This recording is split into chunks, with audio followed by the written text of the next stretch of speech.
Tonight, we step into the shadowed streets and hidden chambers of medieval towns to explore how addiction was seen and treated long ago.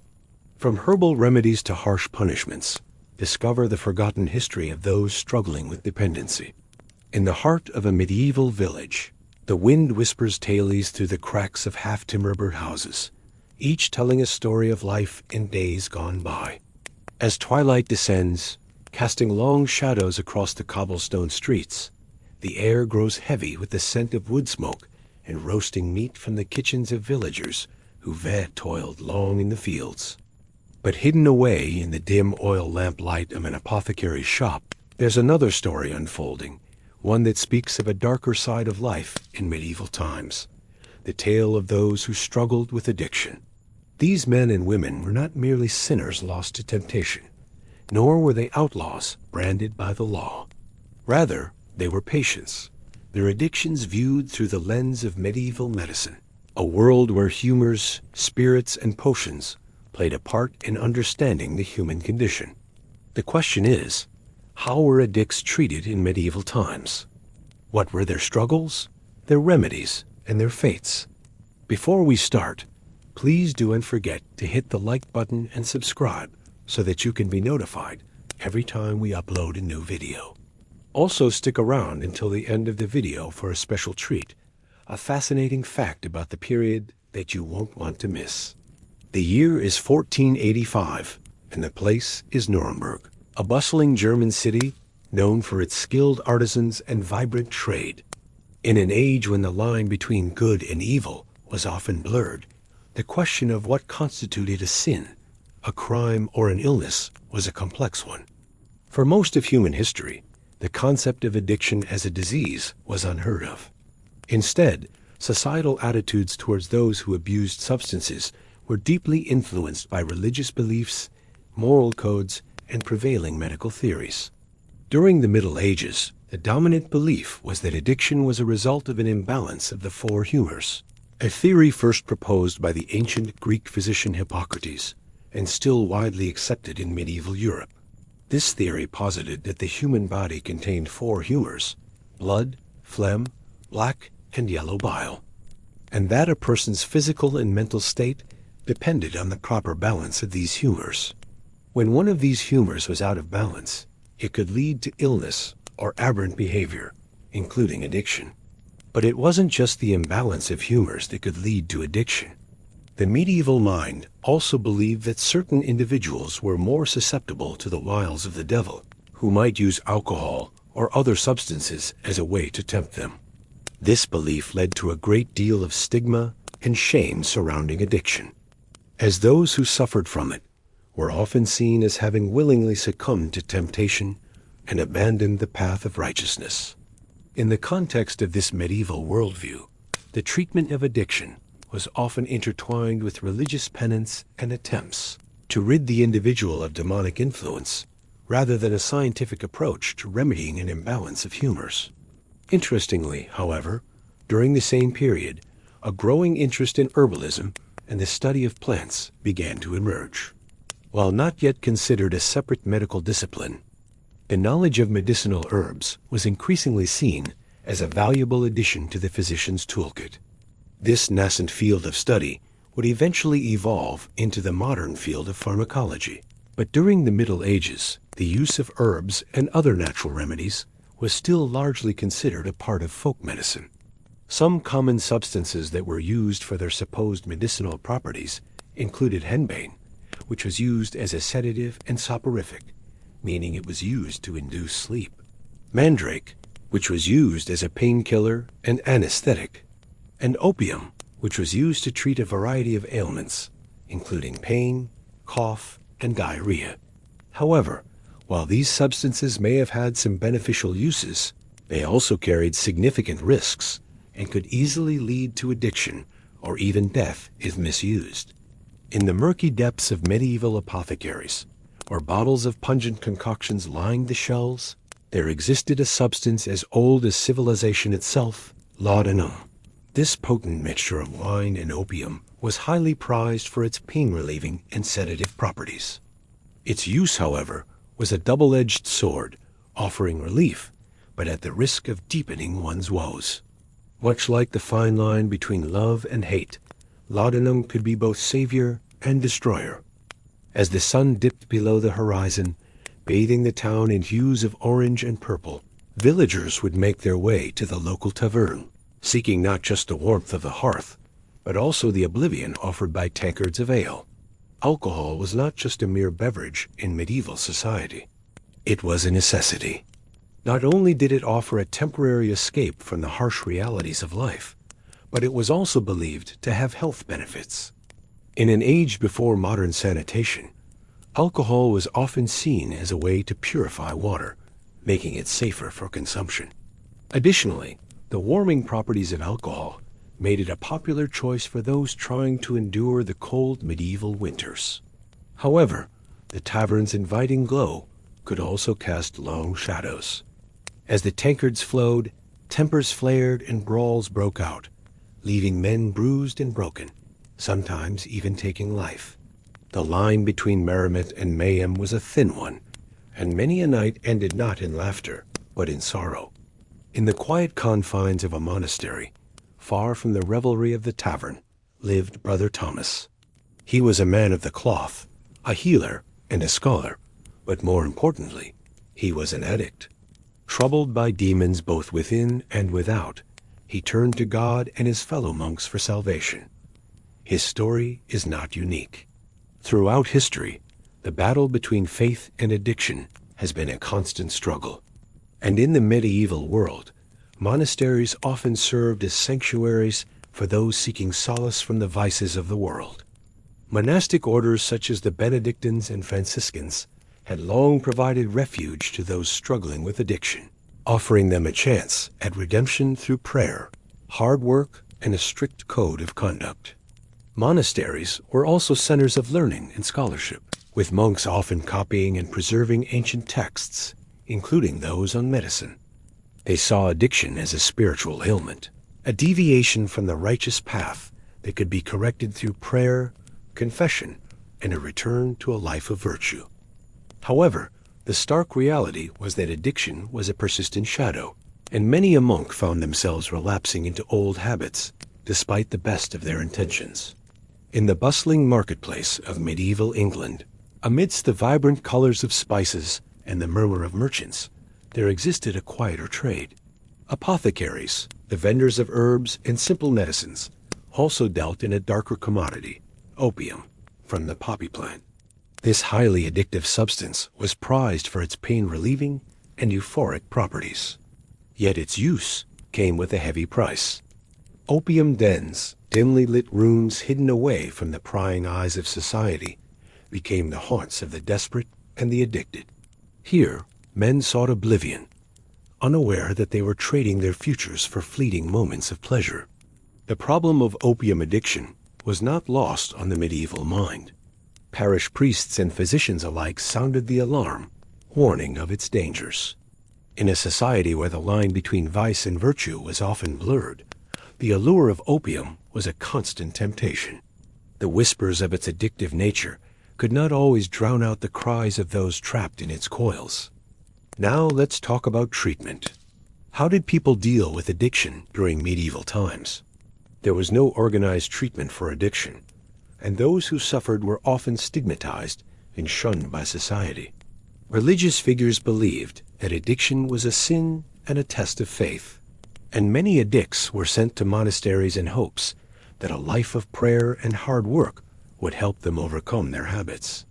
The stigma surrounding addiction meant that those who recovered were often still seen as outcasts, and few were willing to offer them a second chance.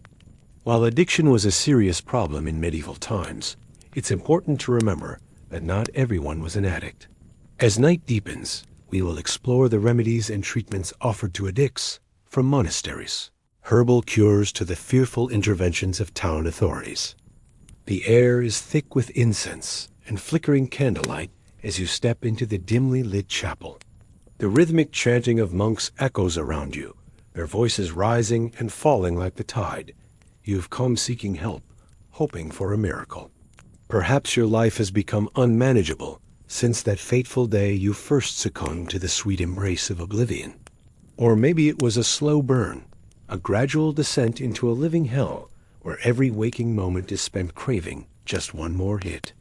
Either way, you are here now, kneeling before the altar, praying for salvation. And today we are exploring how were addicts treated in medieval times. As the late medieval period dawned, so did a new era of religious fervor. Across Europe, the Catholic Church held immense sway, its influence seeping into every facet of daily life. For those grappling with addiction, the Church offered both solace and damnation, depending on which bishop was in charge. While some found refuge in the comforting rituals of confession and penance, others were met with anathema and banishment from their communities. It was a time when faith and fear intertwined, creating a complex web of beliefs and practices that both condemned and pitied these tormented souls. But the Church wasn't alone in its response to addiction. Across the land, whispers of more radical solutions arose. From monastic medicine men to traveling healers, alternative approaches to curing the seemingly incurable began to emerge, offering glimmers of hope amidst the prevailing darkness. For those unfortunate enough to be labeled possessed by demons, the road to recovery led through the shadow realm of exorcisms and spiritual treatments. Imagine standing in a circle of flickering candlelight, clutching holy water as the priest chants ancient Latin words, commanding the demons within to leave the body. This was the fate of many addicts who were seen as vessels of the devil, their addictions portrayed as outward manifestations of inner turmoil. But this wasn't a gentle process. These exorcisms were brutal affairs, often involving physical and psychological torture meant to drive out the supposed demons. In some cases, addicts were subjected to beatings, starvation, and even immersion in freezing water. But even if the exorcism was successful, the road ahead remained fraught with peril. Many of these individuals were subsequently banished from their communities, labeled as unfit to live among God-fearing people. Without the support of their families and communities, they were left to fend for themselves in a world that both feared and shunned them. The trauma of the exorcism and the social stigma that followed often proved to be too great a burden, leading many to relapse or, even worse, succumb to despair. In stark contrast to this harsh treatment, other regions viewed addiction through a different lens. Here, in the hushed confines of a monastery, a different kind of healing took place. Monastic medicine, a blend of religious devotion and practical knowledge, offered a glimmer of hope. Nuns and monks, often trained in herbalism and rudimentary medical practices, provided spiritual guidance alongside physical treatments. Picture a rustic apothecary room, shelves lined with dried herbs and vials filled with strange concoctions. The air is heavy with the scent of lavender and sage. A monk, his face creased with years of study and contemplation, is mixing a potion, each ingredient carefully measured, each step laden with prayer.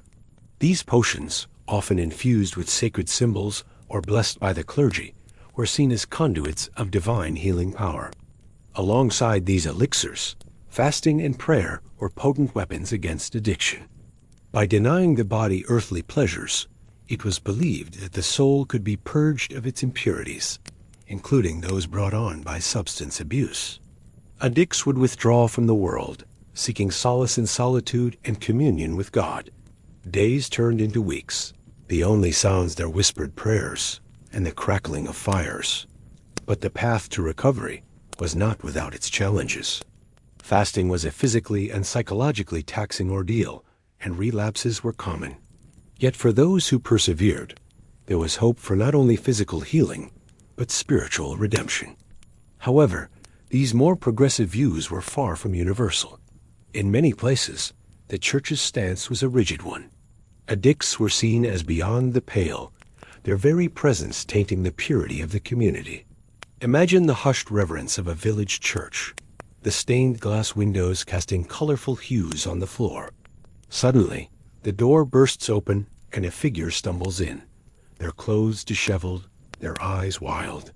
They are an addict, desperate for help, perhaps seeking absolution for their sins or a listening ear. But instead, they are met with shocked whispers and pitying glances. Some villagers may have extended a hand of compassion, but many more would recoil in fear and disgust. These individuals were often labeled as unclean, their very touch seen as a contamination. As a result, many addicts found themselves isolated, cut off from the sacraments that might have offered them solace, and barred from the community that should have offered support. Instead, they were forced to wander the countryside, seeking refuge in the wilderness or begging at distant church doors, their pleas for mercy often going unheard. Amidst this harsh judgment, glimmers of understanding occasionally appeared. Some clergy members, known for their progressive views and empathy, offered solace to these struggling souls. Picture a small chapel, the air thick with the scent of incense. A priest, his face etched with kindness and understanding, is listening intently to a troubled individual confess their struggles with addiction. In these rare instances, priests might offer words of encouragement, reminding the addict of their inherent worth and God's boundless mercy. They might suggest spiritual exercises, acts of charity, or pilgrimages as paths to redemption. However, such enlightened views were often challenged by the prevailing sentiment, leading to a climate of fear and secrecy. Addicts, aware of the potential for judgment and ostracism, might hide their struggles, fearing the loss of their social standing or even their very livelihoods. This societal pressure could exacerbate their problems, driving them further into the shadows and intensifying their battles with addiction. As the medieval period drew to a close, the attitude towards addiction remained largely unchanged. Across Europe, the dominant view was one of fear and condemnation. Addicts were often seen as beyond redemption, their condition a manifestation of sin or possession. This perspective colored not only how they were treated, but also how they perceived themselves. Now, picture yourself walking through a bustling medieval marketplace, the air filled with the aroma of fresh bread and spices. You see a beggar, his clothes tattered, his demeanor defeated. You might pity him, perhaps dropping a coin into his outstretched hand. But what if that beggar is an addict, his addiction not a personal failing, but a mark of divine punishment? In that moment, your pity might turn to fear, your charity to revulsion. This transformation in perception had profound consequences. It meant that addicts were not just battling their conditions, but also societal biases that painted them as outcasts. Their struggles became a double-edged sword, inflicting wounds that ran deeper than flesh or bone. However, as the sun began its final descent, casting long shadows across the land, seeds of change were sown. The seeds of modern understanding, while rudimentary, were beginning to sprout. A few brave souls dared to challenge the prevailing darkness, advocating for compassion and care instead of judgment and banishment. They might have been a small minority, but their voices carried a vital message, a testament to the enduring human spirit and its capacity for empathy and healing. The late medieval period, while steeped in religious fervor and tradition, also saw the emergence of alternative viewpoints. Some began to question the prevailing notion of addiction as a sign of demonic possession or divine retribution. Instead, they explored the possibility of it being a treatable illness, albeit within a deeply religious context. This shift in thinking gave rise to new forms of treatment, blending spiritual guidance with rudimentary medical practices.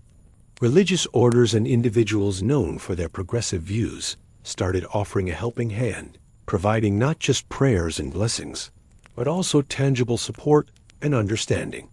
This nascent movement, though small in scale, offered a glimpse of the more enlightened attitudes that would eventually characterize the field of addiction treatment.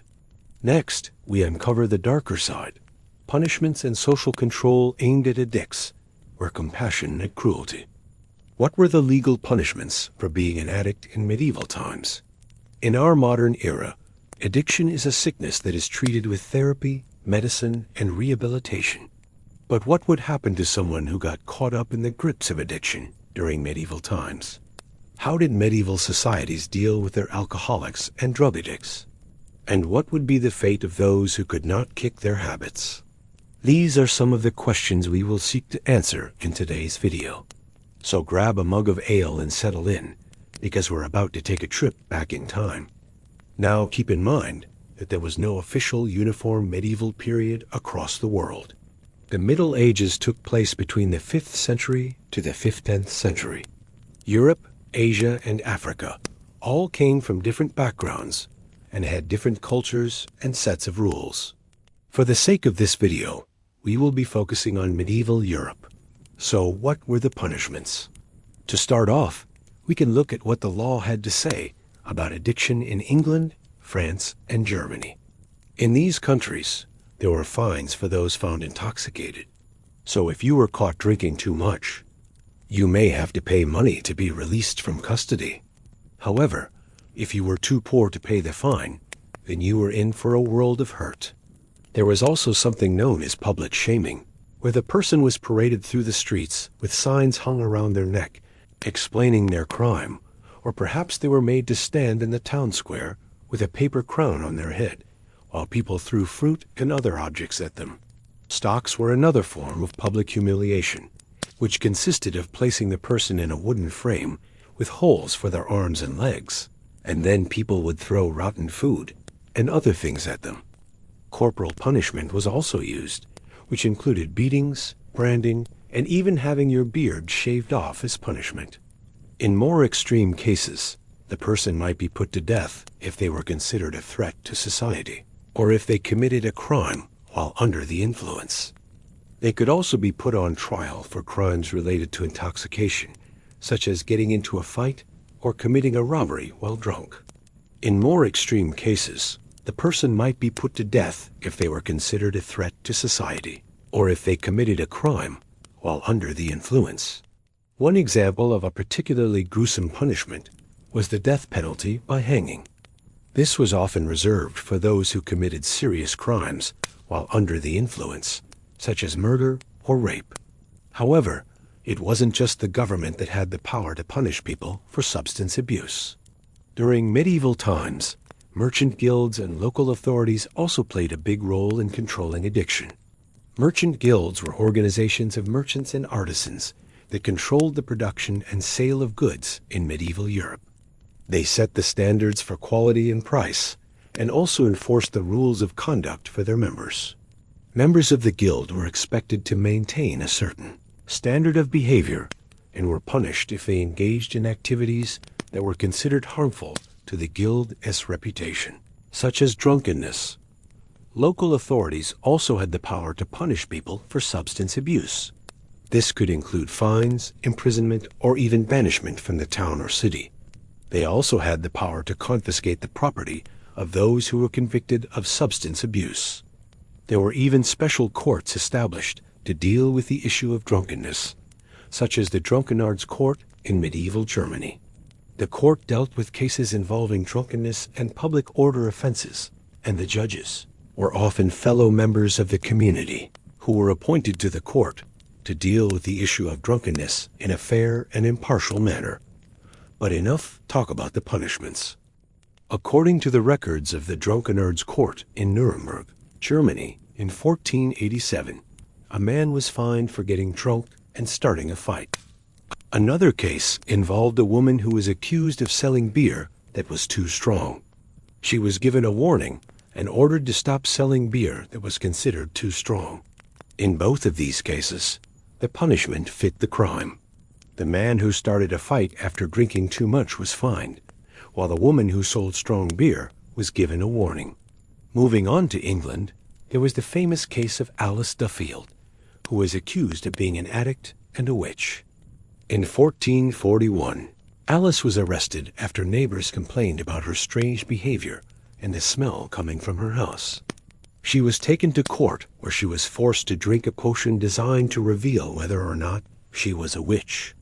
When she did not react as expected, she was charged with being an addict and sentenced to be locked up for 7 years. She was released after serving her sentence, and went on to become one of the most famous figures associated with the Salem witch trials. Another example from England is the case of John Feckenham, who was accused of stealing money while drunk. In 1395, John was charged with stealing a purse while in a state of drunkenness and was sentenced to be imprisoned for 6 months and to have his ears cut off. He was also ordered to make restitution to the person he had stolen from. This punishment was seen as a way to shame him and prevent him from committing similar crimes in the future. And finally, let's look at an example from France. In 1278, a man named William was accused of raping a woman while drunk and was sentenced to be imprisoned for 2 years and to have his beard shaved off as punishment. He was also banned from ever entering the city again. This punishment was seen as a way to humiliate him and prevent him from preying on other women. As you can see, addiction was taken very seriously during medieval times, and the punishments were severe. But it is important to remember that these punishments were not always fair or just. Many times they were based on the biases and prejudices of the people who were in power. One thing that really stood out to me when I was researching this topic was the role that stigma played in the way that addicts were treated. During the Middle Ages, there was a lot of stigma surrounding addiction. People who were addicted to substances were seen as being weak, sinful, or even dangerous. People did not understand what addiction was or why it happened. Instead, they saw it as a sign of weakness or a choice that the person had made. Another thing that I found interesting was the role that religion played in the way that addiction was viewed. During the Middle Ages, religion was a big part of people's lives. The Christian church had a lot of power and influence during this time period, and it had a lot to say about how people should live their lives. The church taught that addiction was a sin and that addicts were sinners. This led to people being punished for their addiction, not only by the government, but also by their religious leaders. However, it's not all doom and gloom. There were also some positive developments during the Middle Ages when it came to addiction. There were some people who spoke out against the harsh punishments that were being handed down to addicts. They argued that addiction was not a choice and that people should be treated with compassion, not punishment. One example was the English physician Richard Madison, who wrote a book on addiction in the 14th century. He argued that addiction was a disease, not a sin, and that people should be treated with kindness and understanding. But it has also shown me that there were some people who were working to change the way that addiction was viewed and treated during this time period. It is important to remember that the Middle Ages were a very different time period than ours, and that people had different beliefs and attitudes towards addiction. While it's easy for us to judge the way that addicts were treated during this time period, it's important to understand the historical context and the beliefs of the time. Let's move on to our final segment, where we'll explore the daily life of addicts in medieval times. Now let's dive into the daily life of addicts in medieval times. To really understand what the daily life of an addict was like in medieval times, we need to first know what a typical day in medieval times looked like. A typical day in medieval times began early in the morning and lasted late into the night. People would wake up with the sun and start their day with prayer. The morning would be spent working, either in the fields or in the home. In the afternoon, people would take a break to eat and socialize. The evening would be spent working again, and then the whole cycle would start over again the next day. For addicts, this daily routine would have been very difficult to follow. They would have likely been too busy trying to get their next fix to worry about working or praying. Their days would have been filled with begging, stealing, and fighting, and their nights would have been spent sleeping rough or in the company of other addicts. It would have been difficult for an addict to hold down a job because of their unpredictable behavior and their inability to work for long periods of time without a drink or a drug. Have you ever been so stressed out about something that you wished you could just escape from reality for a while? Maybe take a long vacation to a tropical island or disappear into the Amazon rainforest. While we all cope with stress differently today, People have always wanted an escape from their problems, and some have found it in addictive substances. But how were addicts treated in medieval times? Hi everyone. Today, we're going to look at some of the most famous medieval men and women who struggled with addiction and how they were treated by society. Make sure to watch until the end to find out what shocking rumor there was about Genghis Khan. Throughout history, alcohol has been one of the most widely used and abused drugs.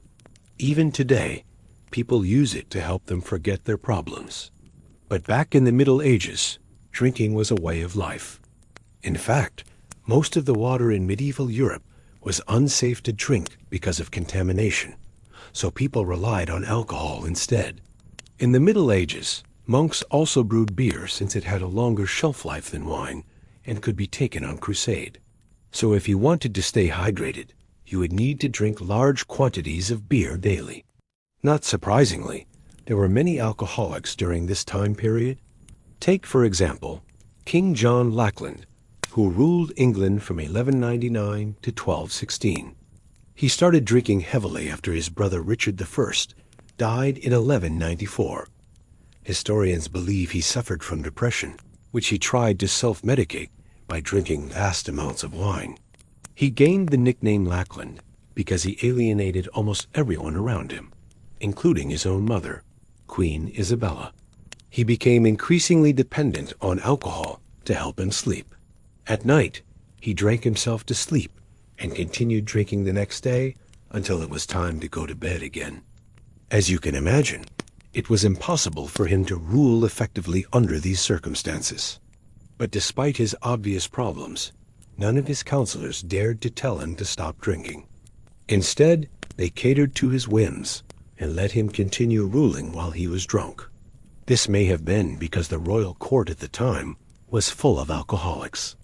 King John's son, King Henry III, was also an alcoholic. But his drinking problem became less of a problem after he fell into the good graces of the church and became more religious.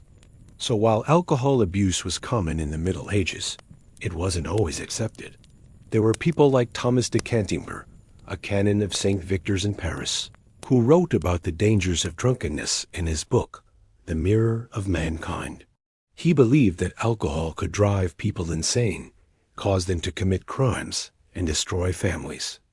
Thomas also warned that drinking too much could lead to physical illness and even death. Although he didn't live in a time when there were laws against public intoxication, he felt that people should be ashamed of their behavior when they drank too much. In his writings, Thomas emphasized that Christians should behave modestly and not get drunk. While Thomas Kempis wrote about the evils of alcohol, a monk named John of Ford was dealing with his own demons. Unlike Thomas, John did not try to hide his drinking problem. In fact, he was so open about it that he made it a part of his comedy routine. John was one of the most famous entertainers in Europe during his lifetime, but he is now mostly forgotten. He was a monk/jester who performed for the amusement of royalty. His act consisted of singing, dancing, and telling jokes, many of which were off-color and included sexual innuendos. When he wasn't performing, he was drinking. One time he got so drunk that he fell into a vat of wine and couldn't get out. Another time he went to confession, and the priest refused to absolve him of his sins because he was too drunk to understand what he was saying. Despite his problems, King Louis X of France liked John so much that he appointed him as his official jester. Jesting was a respected profession during the Middle Ages, and jesters were often given noble titles. John of Ford was known for his wit and intelligence, and was often called upon to entertain guests at the royal court. He was also said to be fearless, and would often make fun of the king and other nobles without fear of reprisal. However, not everyone appreciated his sense of humor, and he was eventually banished from the court for insulting the queen. After he left the royal court, John traveled around Europe performing for money. Unfortunately, his career as a traveling entertainer was cut short when he died of a drinking-related illness in 1334. Not all addictions are related to alcohol. Some people become addicted to gambling instead. Gambling has been popular since ancient times, and medieval Europe was no exception. People of all social classes gambled on games of chance, such as dice, cards, and board games. Gambling was considered a harmless pastime for some, a way to test one's luck. However, for others, it quickly became a serious problem. One of the most famous gamblers in history was none other than Leonardo da Vinci. He loved to play dice games and would often lose large sums of money. Gambling was one of the few vices that Leonardo enjoyed. He was known for being frugal and would keep detailed records of his finances. He even had a special account for gambling losses, so he wouldn't confuse them with his other expenses. While we don't know if Leonardo was ever addicted to gambling, his love of the game certainly got him into trouble at times. He once lost a huge amount of money playing cards, and had to borrow money from a friend to pay his debts. The friend agreed to lend him the money, but only if Leonardo would allow him to take one of his paintings in exchange for the loan. Leonardo agreed, and the friend sold the painting for a huge profit. As you might have guessed, Leonardo was furious when he found out what had happened. It's not clear why Leonardo was so passionate about gambling, but it may have been because he came from a family of poor farmers. He may have seen gambling as a way to improve his social status, or he may have simply enjoyed the thrill of the game. Whatever the reason, it's clear that Leonardo's gambling habit got him into trouble on more than one occasion. As we come to the end of our list, we'd like to share with you a rumor that has been circulating about one of history's most famous conquerors. Genghis Khan, the founder and first great Khan of the Mongol Empire, was a brilliant military strategist and an effective leader. Under his rule, the Mongols united and grew exponentially, conquering much of Asia and Eastern Europe. However, there is a rumor that Genghis Khan was addicted to opium. There is no historical evidence to support this claim, but it is possible that Genghis Khan may have used opium to help him stay awake during long battles or to alleviate pain after being wounded. Opium was available in Mongolia at the time and was commonly used for its medicinal properties. It is also possible that Genghis Khan simply enjoyed the effects of opium, as many people do today. If he was addicted, it would not have been unusual for his advisors to cover up his drug use, in order to maintain his public image as a strong and capable leader. Rumors about Genghis Khan, a supposed opium addiction, likely began during the 19th century when Westerners started exploring Mongolia. Many of them reported seeing evidence of opium use, such as smoking pipes and poppy fields. However, these reports were based on second-hand accounts, and there is no way to verify their accuracy. We'll now turn to the evolving medical knowledge that began to shape treatments differently by the late medieval period. Now, it's no secret that addiction is one of the most stigmatized mental disorders out there. People who struggle with addiction are often seen as less than others, and as though they simply just can't control themselves. But the truth is, addiction is a complex disease that has both genetic and environmental factors that contribute to its development. And those who struggle with addiction need our help and support, not our scorn and judgment. In modern times, we have come a long way in terms of understanding addiction and treating it as the disease that it is.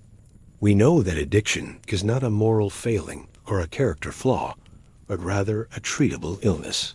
However, this has not always been the case. Throughout history, addiction has been misunderstood and stigmatized, and those who struggled with it were often treated in cruel and inhumane ways. Fortunately, we now have many effective treatments available for those who want to overcome addiction. With the right treatment and support, people who struggle with addiction can live happy and healthy lives. So how were addicts treated in medieval times? Well, during medieval times, the treatment of addiction was a complicated issue. It was commonly believed that addiction was a moral failing rather than a medical condition, and those who suffered from it were often seen as outcasts. While there is limited documentation on the specific treatment of addiction during this time period, What evidence does exist suggests that the approach was often punitive and ineffective. For instance, in the 13th century, the English Parliament passed a series of laws known as the Assize of Nuisances, which aimed to address public order issues in cities. One of these ordinances specifically targeted those who were addicted to playing dice, prohibiting them from playing the game on Sundays and holidays, as well as in the presence of churches.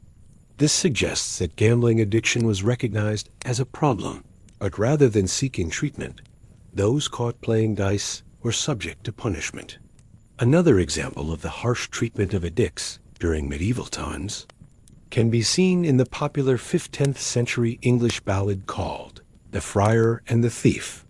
The song tells the story of a friar who becomes addicted to wine and steals money from his fellow friars to fund his habit. When he is caught, he is taken to a hospital, but not for treatment. Instead, he is locked up and left to starve to death, highlighting the brutal and inhumane way that addicts were treated during this time period. It's important to note that the concept of addiction itself was not well understood during medieval times. Addictions were often seen as the result of moral failings or a lack of willpower rather than a medical condition. And those who struggled with addiction were often stigmatized and punished rather than treated with the compassion and understanding that they need. That being said, there were some forms of treatment that were used during this time period, but they were often more harmful than helpful. One of the most common forms of treatment for addiction during medieval times was the use of isolation and retreat. This approach involved removing the individual from society and their addictive substances in hopes that they would be cured of their addiction. For instance, there were a number of hospitals that were established during the Middle Ages that specialized in the treatment of the mad. These hospitals were often isolated from the rest of society and provided a place where individuals who were suffering from mental illness or addiction could be confined. In some cases, these hospitals also used techniques such as bloodletting and the use of cold water to treat patients. But these practices were more harmful than helpful and often had negative side effects. Another form of treatment that was used during medieval times was the use of herbal remedies and other substances to induce vomiting or diarrhea.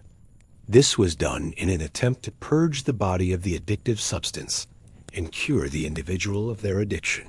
However, this practice was extremely dangerous and often led to dehydration or other health complications. Despite the harmful and often ineffective treatments that were used during medieval times, some early psychological theories about dependency did emerge during this period. For instance, the Italian physician and philosopher Giovanni Battista Grassi wrote in 1598 that addiction to opium was caused by a dryness in the brain. While this theory is obviously incorrect, it was one of the first attempts to explain the causes of addiction and paved the way for future theories in the field of psychology. Overall, the treatment of addicts in medieval times was a reflection of the societal attitudes towards addiction as a whole, rather than being seen as a treatable medical condition. Addicts were often stigmatized and punished, and the treatments that were available to them were often more harmful than helpful. Fortunately, our understanding of addiction has come a long way since then, and we now know that addiction is a complex disease that requires treatment and compassion, not punishment and isolation. Join me as we look into the social and family impacts of addiction and how communities responded. A fire crackles merrily in the great hall of a noble house, chasing away the damp chill of a late autumn night. Lord and Lady Beaumont sit by the hearth with their 2 young children. Their eldest son, Giles, is out hunting with his father's men, while their daughter, Adeline, sits demurely by her mother's side, carefully knitting a woolen scarf. All seems well in this noble household until the door opens and a haggard-looking man stumbles in, obviously drunk. He is introduced as Giles, the brother of Lord Beaumont, and he is here to ask for food and money. "Haven't you come begging just last week?" asks Lady Beaumont sharply. "And what happened to that money I gave you? Did you spend it all on drink?" Her brother, Earl Gideon, merely shrugs and mutters something about needing more. With that, he passes out on the floor, snoring loudly. Lady Beaumont turns to her husband, her face creased with worry. "What are we to do with him? He is clearly an addict, but he is still my brother and your sister's son. Surely we must help him." The Lord sighs and strokes his chin thoughtfully. "I agree that he needs help, but how can we offer it? There is no cure for addiction, nor even any good treatment. We have tried everything we know of, but nothing works." It was at that moment that he decided to send his son to a distant school in Paris instead of educating him at home. "Gideon has been sent to live with relatives," he said, "so that we can get him the help he needs." In other words, he had been given over to the care of others to deal with his addiction. Welcome back to the series, where we bring you the craziest facts from history. Today, we will be answering the question, how were addicts treated in medieval times? And as always, make sure to stick around until the end of the video to find out what horrible fate befell one unlucky addict who ran afoul of the law. In our first example, we see a family struggling with what to do about a clearly addicted relative. If you were an addict in medieval times, there was very little hope for you. Most people believed that addiction was a moral failing, not a sickness. Therefore, you were either judged harshly or pitied. You were often seen as a person who could not control themselves, weak-willed and lacking in self-discipline. For this reason, most people would avoid addicts, seeing them as a bad influence. But there were some who might take pity on you. Your family or friends may have felt sorry for you and helped you if they thought you could be cured. However, if they believed that you were incorrigible, they would have rejected you and possibly even put you out of the house, leaving you to fend for yourself. And since addiction was usually coupled with poverty, this meant that you probably wouldn't have enough resources to properly feed yourself. For this reason, many addicts turned to begging, which not only helped them acquire food, but also gave them a sense of purpose and routine. If you were lucky enough to have money, then you may have been able to afford treatment. The church offered prayers and the use of holy relics as a way of curing you, while physicians prescribed a variety of herbal remedies and other treatments. Unfortunately, none of these were very effective.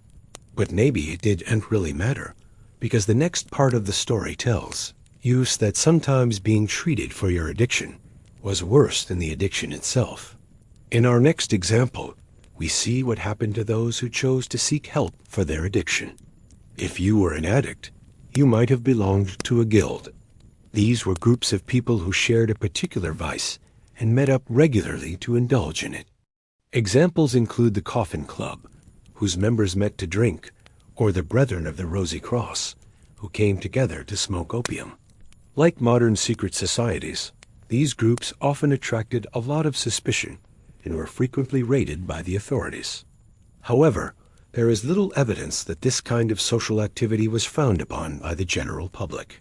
In fact, it was generally accepted that everyone needed an escape from the rigors of daily life, and so guilds like these were usually left alone. That was until things went terribly wrong. For instance, in 1476, 3 boys broke into a chemist's shop and stole some opium. They sold it to several people, causing them to fall violently ill. This incident led to the arrest of the boys and several members of the Brethren of the Rosy Cross. Eventually, 24 of the Brethren were executed for selling narcotics. Thus, while belonging to such a group was generally considered harmless fun, the consequences could be dire should you get caught. As we shall see in our final example, however, it was much worse to be an addict who did not belong to a guild, because you would not receive any of the benefits that membership afforded you. Now let us imagine that you are an unfortunate peasant living in medieval times, and you happen to be an addict. Since you were poor, you would not be able to afford the expensive treatments offered by physicians, nor would you be able to pay for your habit. For this reason, addicts among the peasantry tended to suffer the worst. Not only were they looked down on by society, But they were also unable to work, meaning that they couldn't earn enough money to support themselves. And so it was that most addicts died young, either from an overdose or from starvation. There was, however, one small light in all of this darkness. While the vast majority of people saw addiction as a moral failing rather than a disease, there were some enlightened souls who understood that addicts needed help. As a result, several communities across Europe began establishing charities to help feed and clothe those suffering from addiction. One of the earliest of these was the Parisian Confrérie de la Misère, founded in 1389. Over the years, similar organizations popped up all over Europe, providing addicts with the basic necessities they needed to survive. However, these charities did not offer treatment for addiction, nor did they seek to cure the addicts under their care. Instead, they simply provided them with food and shelter, allowing them to maintain their habits without starving to death. So now let's look at a historical event that shed light on how medieval people viewed addiction. In 16th century Germany, there lived a man known only as Johann. We know very little about him, including his surname and what caused him to become an addict. However, we know that he was a member of the Brethren of the Common Life, a Christian religious order founded in 1378. The Brethren of the Common Life were known for their dedication to helping the sick and poor. However, not all of its members were saints. Johann, despite being a member of this honorable organization, was a gambler and a drunkard. His fellow brethren became aware of this, and on September 8, 1525, they summoned him before them. Johann's trial was unlike any court case today. Instead of being judged by a panel of stern-faced lawyers, he was judged by his peers, men who shared his faith and his way of life. The trial itself was also quite different. Instead of presenting evidence and calling witnesses, Johann's accusers merely listed his offenses against the brethren. They accused him of being stubborn, lazy, and a liar, as well as engaging in drunkenness and gambling. Johann, for his part, showed no remorse for his actions and argued that he had done nothing wrong. The trial lasted only a few hours, and at the end, Johann was found guilty. The punishment handed down to Johann was not the usual fine or imprisonment. Instead, he was put to death by burning. This punishment may seem extreme to us today, but it was not uncommon in the 16th century. After all, the Brethren of the Common Life were known for their strict views on morality. For them, addiction was not a disease, but a sin, and the only cure for sin was death. On September 12, 1525, Johann was led to the town square and burnt alive. His death was witnessed by hundreds of people, including many of his fellow brethren. Today, Johann's story is remembered as a warning to all addicts. Whether you are a lowly peasant or a member of the clergy, if you let your addiction get the better of you, you may just end up burnt at the stake. Thank you for watching. Which fact surprised you the most? Let us know in the comments below. And don't forget to subscribe for more videos like these. Next, we explore folk wisdom and home remedies, some surprisingly effective, others tragic. Behind me is an herbalist's hut in the middle of a forest. It looks like somewhere that magic might happen, or at least some interesting herbalism might be going on. And that's because this is actually based on an actual place in Wales, where the last official witch in Britain was tried and executed in 1736. I feel like this place has some interesting energy, and it feels like a good place to talk about how were addicts treated in medieval times. Now, before we get into what was probably the most common form of addiction back then, which would be for alcohol, let's talk a little bit about what else might have caused addiction. In medieval times, things that could cause addiction could be grouped into two categories: things that are natural and things that are supernatural. Now, both of these were seen as things that sort of invaded your body and corrupted it from the inside. So if someone had become addicted to something, whether it was alcohol or opium or gambling or nicotine, whatever it might have been, it was seen as this thing being forced upon them by outside forces. So the way to treat these two different types of addictions would be very different. If it was seen as something that was natural, that was causing someone to become addicted, the way that they would be treated would be similar to how we treat people today who are addicted to things like alcohol or nicotine or drugs. There would be folk remedies, there would be teas, there would be poultices. If it was something like opium, which was used for pain relief, then they would use things like poppy seeds to help kind of wean the person off of it slowly. So there was definitely an understanding of how to help people who were addicted to substances. The other kind of addiction that was seen as being caused by something supernatural would be treated in a completely different manner. And this would be things like wise women and wise healers, who would perform certain rituals to try and banish the demon or evil spirit that was causing that person to behave in such a way. Now, the interesting thing about this is that there was no clear distinction between what was seen as a psychological problem and what was seen as a physical problem. So there was a lot of crossover between these two ways of treating these kinds of ailments. So what exactly did these wise women do? What kind of treatments did they employ? Well, the treatment of an addict was usually a multi-pronged approach. First, there would be the ritual itself. Now, rituals varied all across Europe, and even within Europe itself, there was a huge variety of different rituals. But generally speaking, they would involve things like making a cross over a doorway, or reading prayers or blessings over someone, or sprinkling holy water. There would also be plants involved, usually ones that had strong scents or ones that had some kind of purifying quality. So things like mint or laurel or verbena or mugwort would be used, often bundled up and either burned or hung over the doorway of the house to purify the space and help drive out these demons. Sometimes there would be the use of relics, so bones or pieces of bone that were said to belong to saints. So the power of the Christian God would be brought in to battle against the power of the demon that was causing someone to behave badly. The second part of the treatment would be the concoctions that would be made by the wise woman, the potions and the teas and the remedies that would be given to the person who was addicted. Now, again, the ingredients would vary across Europe. You would have things like the unicorn's horn, which was actually just the narwhal tusk. This was popular in Germany. You'd have things like henbane leaves, or mandrake root, or opium, depending on what the ailment was. So there was no one cure for addiction, just like there isn't today. It depended on what the addiction was, what the symptoms were, and how severe it was.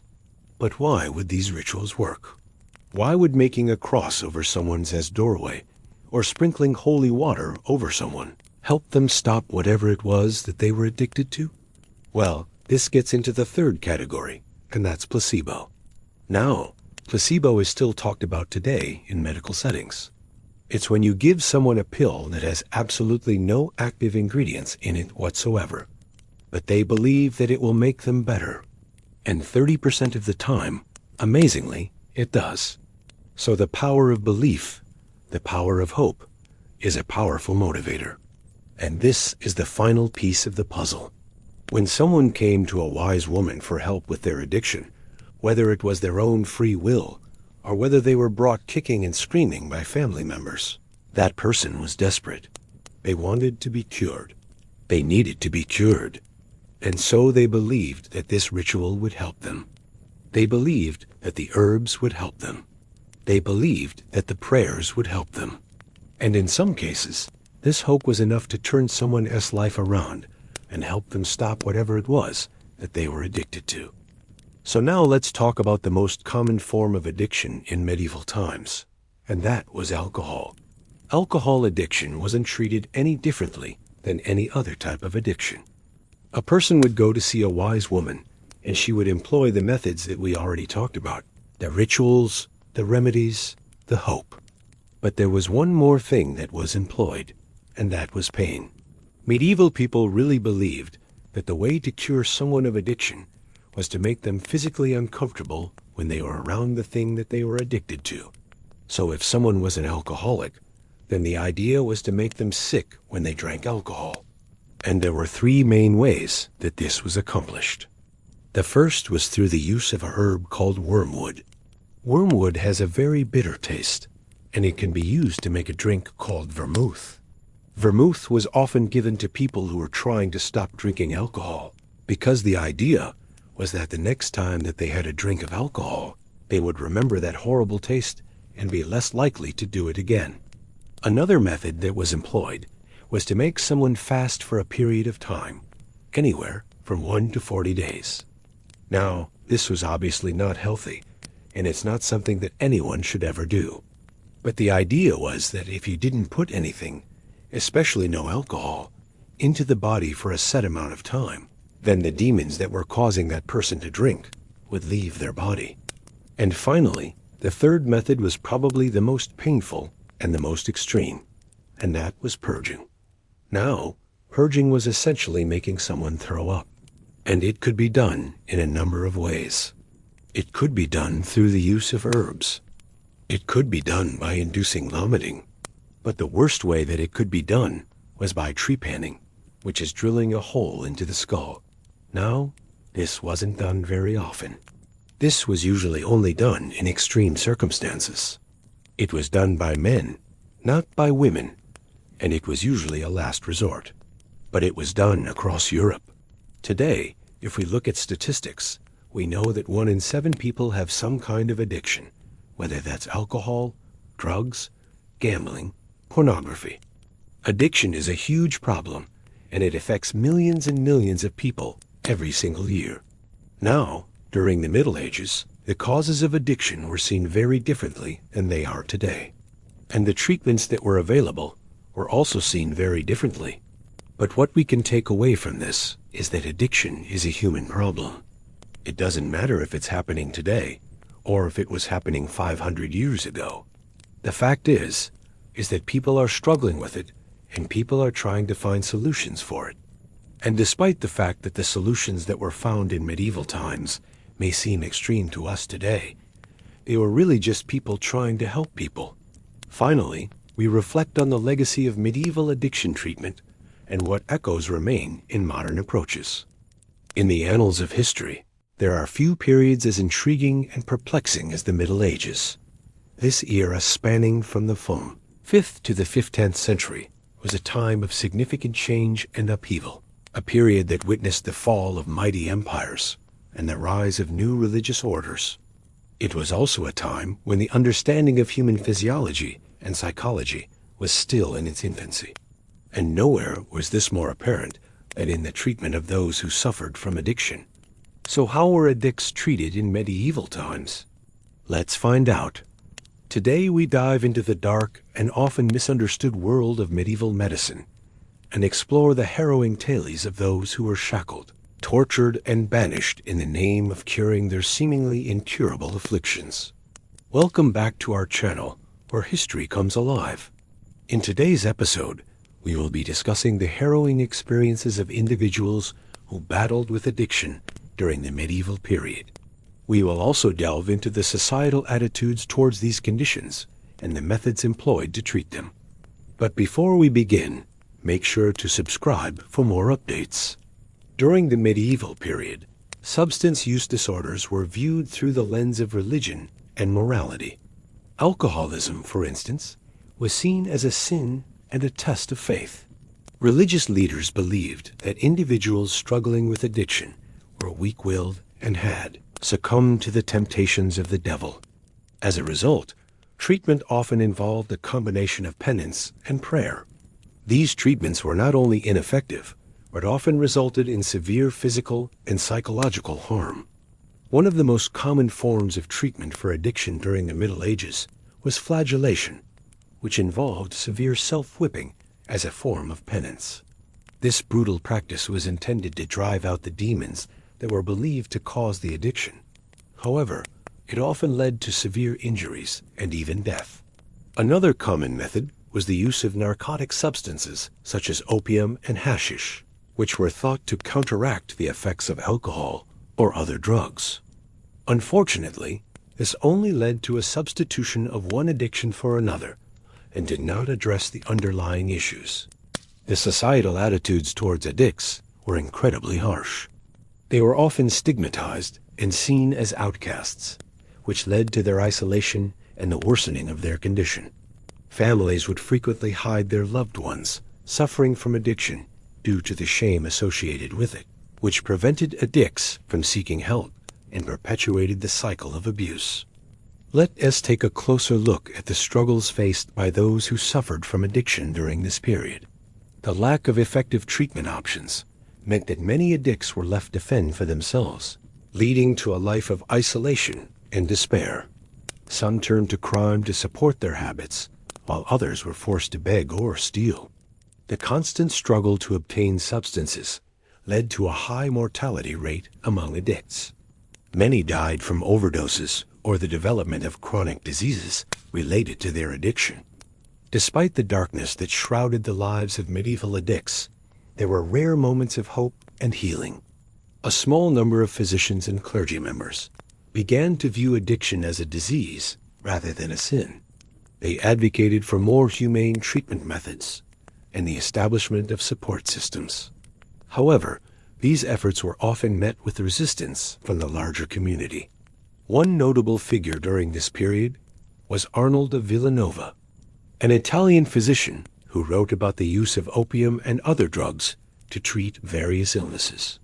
While his work contributed to the advancement of medical knowledge, it also had unintended consequences, leading to the increased use of narcotics and the emergence of new addictions. Another important figure was Simon of Couvent, a French monk who founded a hospital for the poor and sick, including those suffering from addiction. His compassionate approach provided a much-needed respite for many addicts, offering them not only medical care, but also food and shelter. As we continue our journey through the history of addiction, it is crucial to learn from both the successes and failures of the past. One of the most valuable lessons we can take from the medieval period is the importance of treating those suffering from addiction with compassion rather than punishment. The harsh methods employed during this time, such as flagellation, not only caused physical harm, but also perpetuated the cycle of abuse.